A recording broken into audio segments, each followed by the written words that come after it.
নিঃস্ব অবস্থায় কি দোয়া করতে পারেন একজন মানুষ, এই দোয়াটা শিখে নেন, ইনশাআল্লাহ আপনার জীবনের সমস্ত সংকট কেটে যাবে ইনশাআল্লাহ। আমি নিজে ওই দোয়াটা বেশি বেশি করার চেষ্টা করি।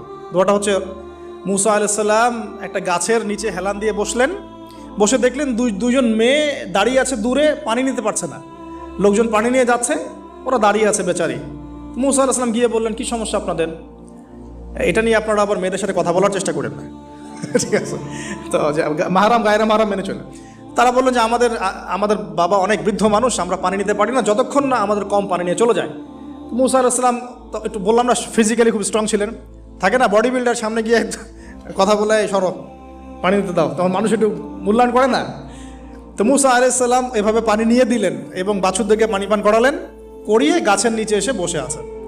বসে বসে তিনি দোয়া করছেন, এই যে দোয়াটা তিনি দোয়া করছেন, রব্বি, একটা নেক কাজ করলেন, নেক কাজ করলেন না, মানুষের উপকার করলেন, নেক কাজ করে এসে গাছের নিচে বসে দোয়া করছেন, আল্লাহ